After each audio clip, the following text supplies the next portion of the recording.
American Farm Bureau Convention from Austin, Texas. Jim Bartles along with Kevin Paap, President, Minnesota Farm Bureau. And Kevin, we're going to hit a few subjects on this broadcast. The first one, of course, is going to be President Trump, who was here.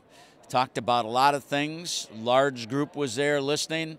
Whether you like him or don't like him, very entertaining. But he covered a lot of subjects. You know, we invite the president every year to our annual meeting, but this has got to be a record, 3 years in a row. It just shows the president and the administration's commitment, not just to agriculture, but rural communities. So it was an honor to have an update from him, talk about trade, but he also talked about a lot of the other things important to agriculture, ag labor, broadband. Wish he would have talked a little more on biofuels and ethanol specifically, but it was great to have him, had a good crowd, and it was good to know that he knows and understands some agriculture topics. And the only thing that I thought didn't maybe get the reaction he was looking for is he said American farmers last year had $30 billion more of increased revenue, et cetera. I'm not sure if that's true in our area back in Minnesota, and it didn't get the large applause, but then he moved on from there. You know, there's a lot of financial and emotional challenges in agriculture right now. The number that really matters to farm families is that checkbook number. And certainly with the poor weather, the low prices, trade uncertainties, we're looking for something new. And hopefully we'll see that. But I think what we want to know is making sure this isn't a 1 or a 2 year event. This is a long-term opportunity, and it's not just China. He mentioned China 21 times in his speech, but there's a lot of markets across the world that we need. You know, farmers are so dependent on agriculture exports for their economic success.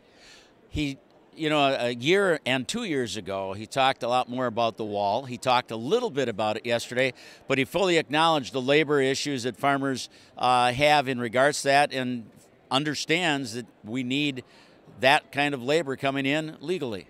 You know, we have a hard-working, experienced, very dependable agriculture workforce that many times might be undocumented and have some concerns. And we need that workforce. We need to work together. It's a very emotional topic, but ag labor, you know, cows and crops don't wait. And we've got to have that in Minnesota and across the U.S. What other checks in the checkbox list that he hit yesterday that you thought really was resonant with people? Well, things that are important to everybody: broadband, having high speed. It's, you know, no longer a luxury; it's a necessity in everything we do. Talked about transportation, talked about regulations. The one thing I wish he would have talked maybe a little bit more about was ethanol. Certainly, that adds value to our crops in Minnesota. We talked about E15 year-round, but we really need to hear that 15 billion gallons means 15 billion gallons in the renewable fuel standard. And how are we going to reallocate those gallons or bushels, look at it either way, that we lose with the small refinery waivers? Interesting. A lot of material that the media certainly got out of that as well. Let's switch subjects a little bit. For Minnesota Farm Bureau, a very nice award was presented here during this convention. Horizon Award. A little bit about that. Well, yes, and that was a wonderful opportunity. Our staff and our Farm Bureau leaders and members in Minnesota have worked hard as we've talked about this opioid crisis and how we can do that. What do we have for resources, and just communicating that. And we were honored nationally for that, and a real honor. But it's not just the celebration; it's other things here. The trade show, where we're at, new technologies, new ideas, county ideas, a great place to get a lot of information. Several members of the Minnesota Farm Bureau board are here and other staff.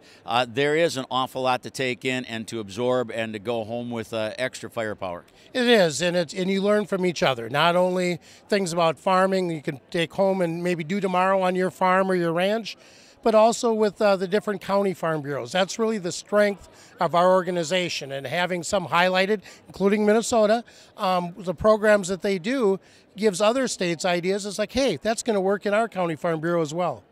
Kevin, Paap, what's the biggest missions back home in Minnesota now as everyone heads back? Well, I think, you know, the weather is always on top of everybody's mind as we're looking at that. Probably the biggest thing is the state session, making sure that farmers are represented at the state capitol. We've got some concerns with some tax issues and things like that. So just keeping an eye on our state senators and state representatives. Kevin Paap, President, Minnesota Farm Bureau. Before we wrap up, anything else you'd like to cover?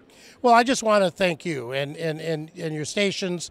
It's 3 years with President Trump, but I think it's also 3 years with you. Yeah, it is. Is there a correlation there? Well, maybe you're the reason, but we really appreciate it. And, people need to know what agriculture is doing, and we've got a lot of listeners, a lot of viewers that aren't directly connected. And agriculture is changing, and it just like everything else, and we really appreciate you getting that information out.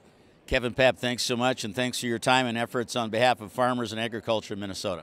Thank you for being here, and hopefully we'll see you next year at AFBF. I'd like that too. San Diego next year. San Diego will be a great experience. All right. Along with Kevin Paap, we're here in Austin. We're in the trade show building, American Farm Bureau National Convention.